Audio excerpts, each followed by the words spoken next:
Guys,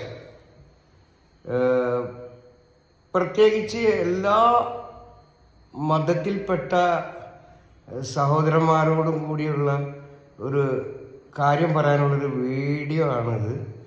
maximum എല്ലാവരും ഒന്ന് share ചെയ്യുക, സപ്പോർട്ട് ചെയ്യുക. ആരെയും കുറ്റപ്പെടുത്തിക്കൊണ്ടുള്ള ഒരു ഇതായിട്ട് തെറ്റിദ്ധരിക്കരുത്. ഒരു മുൻകൂർ ജാമ്യം വേണമെങ്കിൽ അത് പറയാം.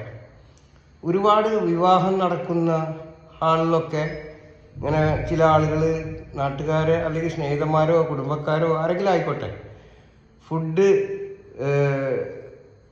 സപ്ലൈ ചെയ്യുന്ന സ്ഥലത്ത്, അതായത് ഫുഡൊക്കെ കൊടുക്കുന്ന സ്ഥലത്ത് കവറുമായി പോയിട്ട് ഫുഡ് കൊണ്ടുപോകാറുണ്ട് എന്നൊക്കെ പലരും പറയുന്നുണ്ട്. അപ്പം അടുത്ത് എൻ്റെ സുഹൃത്തിൻ്റെ ഒരു മകളുടെ കല്യാണത്തിന് പോയപ്പോഴും അവരത് വളരെ കെയർ ചെയ്തിട്ടാണ് പരിപാടി ഒക്കെ നടത്തിയത്.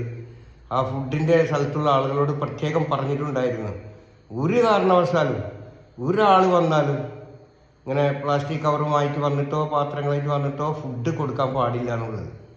ഒന്നും ഉണ്ടായിട്ടില്ല, ഫുഡ് കൊടുക്കുക എല്ലാം കഴിക്കാനുള്ളതാണ്, ഭക്ഷണം കഴിക്കാനുള്ളതാണ്. പക്ഷെ അതല്ല വിഷയം. 1000 ആളെ 1500 ആളെ 1200 ആളൊക്കെ വിളിച്ച ഒരു വിവാഹമാണെങ്കിൽ, ഞാൻ സാധാരണക്കാരെ ആളുകളെ കാര്യമാണ് പറയുന്നത്.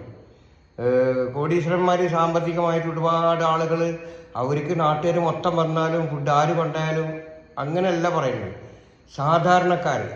അപ്പോൾ അവർ 1000 1500 പേരെ വിവാഹത്തിന് വിളിച്ചിട്ടുണ്ടെങ്കിൽ ഒരു 10 പേർക്ക് ഫുഡ് ഷോർട്ടായിട്ട് വന്നാൽ അവിടെ വന്ന മൊത്തത്തിലുള്ള ആൾക്ക് ഫുഡ് കിട്ടാത്തൊരു പരാതിയാണ് നാട് മൊത്തം വരെ. അത് കേരളത്തിൽ പല ഭാഗത്തും ഉള്ള ആളുകളാണ് പറയുന്നത്.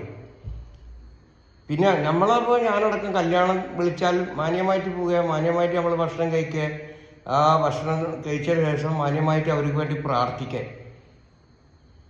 വിശ്വാസം ഏതുമാകട്ടെ, ആ വിളിച്ച ആളുകൾ മുഴുവൻ വന്നിട്ട് ഒരു 10 പേർക്ക് അവിടെ ഫുഡ് ഷോർട്ട് വന്നാൽ വഷളായി.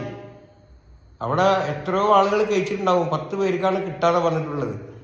ആരും കഴിക്കാത്ത വർത്താനാണ് പിന്നെ പറഞ്ഞ് നടക്കുക. അതുകൊണ്ട് വളരെ കെയർ ചെയ്യണം. ഇനി വിവാഹം നടക്കുന്നുണ്ടെങ്കിൽ സാധാരണക്കാർ പ്രത്യേകം ശ്രദ്ധിക്കേണ്ടത് എന്താണ്, ഫുഡ് ആരാണോ ഏൽപ്പിച്ച് അവരോട് പറയണം, ആര് വന്നാലും ഫുഡ് കവറിൽ കൊടുക്കരുത്. വിവാഹത്തിൻ്റെ ആ തിക്കും തിരക്കും ആ സമയമൊക്കെ കഴിഞ്ഞാൽ ഫുഡ് ബാക്കി വരുമല്ലോ, ഇഷ്ടം പോലെ അവിടെ ആളുകളുണ്ടാവും, ബന്ധുക്കളുണ്ടാവും, സ്നേഹിതന്മാരുണ്ടാവും, കൊണ്ടുപോയിക്കോട്ടെ, കുഴപ്പമൊന്നുമില്ല. വിവാഹത്തിൻ്റെ ആ സമയത്ത്, ആളുകൾ വരുന്ന സമയത്ത് ഒരിക്കലും ഫുഡ് കൊടുക്കാൻ പാടില്ല. എന്ന് പറഞ്ഞാൽ ഫുഡ് അവിടെ ആരാ നിയന്ത്രിക്കുന്നത് അവിടെ പ്രത്യേകം പറയണം. ഞങ്ങൾ പറയാതെ ആര് വന്ന് ചോദിച്ചാൽ, ഞങ്ങളെ പേര് വന്ന് പറഞ്ഞാലും കൊടുക്കരുത് എന്നുള്ളത്. ഒരുപാട് സ്ഥലത്ത് അങ്ങനെ ഹാളിൽ നിന്നൊക്കെ ഫുഡ് കൊണ്ടുപോയിട്ട് ഷോട്ട് വന്നിട്ടുണ്ട്, അങ്ങനെയൊക്കെ പറഞ്ഞ് കേൾക്കുന്നുണ്ട്. ഇനി അത് ശരിയാണെങ്കിലും ഇല്ലെങ്കിലും നല്ലതാണ് ഒന്ന് ശ്രദ്ധിക്കാനുള്ളത്, അല്ലെങ്കിൽ വഷളാവും. ആ കാര്യം ഷുവറാണ്. അപ്പോൾ കല്യാണം നടക്കാനുള്ള ആളുകളോടാണ് പറയുന്നത്, മകളാവാം, മകനാവാം, അനിയനാവാം, ആരുമാകട്ടെ. അപ്പോൾ ആ സമയത്ത് നിർബന്ധമായി പറഞ്ഞിരിക്കണം, ഒരു കാരണവശാലും ഫുഡ് ചോദിച്ച് കവറുമായിട്ട് വന്നാൽ കൊടുക്കാൻ നിൽക്കണ്ട. പിന്നെ ബന്ധുക്കളായിട്ടുള്ള അത്രയും കടപ്പാടുള്ള ആളുകൾ വിവാഹത്തിന് വരാൻ പറ്റില്ല, അസുഖമാണ്, അവർക്ക് ആ വിവാഹം നടത്തുന്ന വീട്ടുകാരുടെ ബാധ്യതയാണ് അവരെന്നെ എടുത്തിട്ട് അവിടെ എത്തിക്കുക എന്നത്. അതൊക്കെ നല്ല കാര്യമാണ്. വിവാഹത്തിന് വന്നിട്ട് ഇങ്ങനെ കവറുമായിട്ട് പോയിട്ട് ഇങ്ങനെ ഫുഡ് പോകുക എന്ന് പറയുമ്പോൾ ഷോട്ട് വന്നാൽ അത് പറഞ്ഞിട്ട് പിന്നെ കാര്യമില്ല. അത് ഏത് മതത്തിൽപ്പെട്ട ഏത് സഹോദരന്മാരായിക്കോട്ടെ അവർക്കൊക്കെ ബാധകമാണ്. അപ്പോൾ പറഞ്ഞാൽ എന്താണെന്നറിയോ, 1000 അല്ലെങ്കിൽ 1500 ആളെ വിളിച്ചിട്ട് 10 പേർക്കവിടെ ഫുഡ് ഷോട്ട് വന്നാൽ അവിടെ ആകെ വർത്താനായി, വഷളായി, ആകെ പ്രശ്നമാണ്. അവൻ കല്യാണത്തിൽ പോകുന്ന ഞാനടക്കമുള്ള ആളുകളും ശ്രദ്ധിക്കേ, നമ്മളവിടെ കവറായിട്ട് പോയിട്ട് ഫുഡ് വാങ്ങാൻ ഇങ്ങനെ ഹോട്ടലൊന്നുമല്ല. നമ്മൾ പോവുക, കല്യാണം വിളിച്ചിന് മാന്യമായിട്ട് പോവുക, ഭക്ഷണം കഴിക്കുക, അവിടെ ഇരുന്നിട്ട് എണീക്കുന്ന മുമ്പ് തന്നെ അവർക്ക് വേണ്ടി പ്രാർത്ഥിക്കുക. അത്രേ ഉള്ളൂ. വിവാഹം സുഖമായി നടക്കുന്നു, അതിനുശേഷം സുഖമായി ജീവിതം മുന്നോട്ട് പോകാനൊക്കെ അതാണ് ഒരു മര്യാദ. അല്ലാതെ എല്ലാവരും അങ്ങനെയല്ല, ചില ആളുകളാണ് ഒരു 10 കവർ അല്ലെങ്കിൽ ഒരു 15 കവർ ഫുഡ് പോയിട്ടുണ്ടെങ്കിൽ ഷോട്ട് വരും. ആളുകളൊക്കെ എണ്ണെടുത്തിട്ടാണ് സാധാരണക്കാരെ ചെയ്യുന്നത്. അപ്പോൾ ദയവ് ചെയ്തിട്ട് ഞാനടക്കമുള്ളവർ നമ്മളൊക്കെ ശ്രദ്ധിക്കുന്നത് നല്ലതാണ്.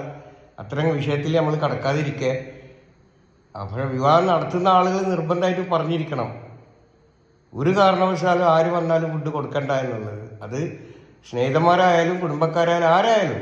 വിവാഹത്തിന് ചടങ്ങെല്ലാം കഴിഞ്ഞ് ആളുകളെ വരവൊക്കെ നിന്ന് ഒരു സമയം കഴിഞ്ഞാൽ അത് മനസ്സിലാവും ഇനി ആരും വരാനില്ല. ഫുഡ് നിർബന്ധമായിട്ട് കൊണ്ടുപോയിക്കോട്ടെ, കുഴപ്പമെന്താ, ഒരു കുഴപ്പമില്ല. പക്ഷെ വിവാഹം അങ്ങനെ ആളുകൾ വന്ന സമയത്ത് തന്നെ ഇത് കൊണ്ടുപോകുമ്പോൾ പ്രയാസമായിട്ട് മാറും. അപ്പോൾ ഈ വീഡിയോ ആരെയും കുറ്റപ്പെടുത്താനോ അല്ലെങ്കിൽ പലരും ചെയ്യുന്നുണ്ട്, അങ്ങനെയല്ല. ചെയ്യുന്നുണ്ടെങ്കിൽ ചെയ്യുന്നവരോടെ പറഞ്ഞാൽ പരിപാടിയൊക്കെ നിർത്തുക, നല്ലതല്ല, വളരെ മോശമാണ്. പിന്നെ കല്യാണം നടത്തുന്ന ആളുകൾ പ്രത്യേകം ശ്രദ്ധിക്കുക. അവിടെ പറഞ്ഞാൽ മതി, ഞങ്ങൾ പറയാതെ ആര് വന്നാലും ഫുഡ് കൊടുക്കണ്ട എന്നുള്ളത്. ആ ചടങ്ങെല്ലാം കഴിഞ്ഞ് ഫുഡ് ബാലൻസ് എന്തായാലും ചില സ്ഥലത്തൊക്കെ വരും, കൊണ്ടുപോയിക്കോട്ടെ, അതിനെന്താ, സുഖമാണ്, കൊടുക്കാം. അപ്പോൾ അത് ആരെയും കുറ്റപ്പെടുത്താനില്ല, പ്രത്യേകം പറയുന്നു. ഏത് വിഭാഗത്തിൽപ്പെട്ടവരുടെ വിവാഹമായിക്കോട്ടെ ശ്രദ്ധിക്കണം, വളരെ നല്ലതാണ്. കൂടുതലായിട്ടൊന്നും പറയാനില്ല. അടുത്തൊരു വീഡിയോ ആയിട്ട് വരാം. എല്ലാവരും ഒന്ന് ഷെയർ ചെയ്യുക, സപ്പോർട്ട് ചെയ്യുക. അടുത്തൊരു വീഡിയോ ആയിട്ട് വരാം. ഞാൻ റഹ്മാൻ പൊന്നാനി. മസ്സലാമ.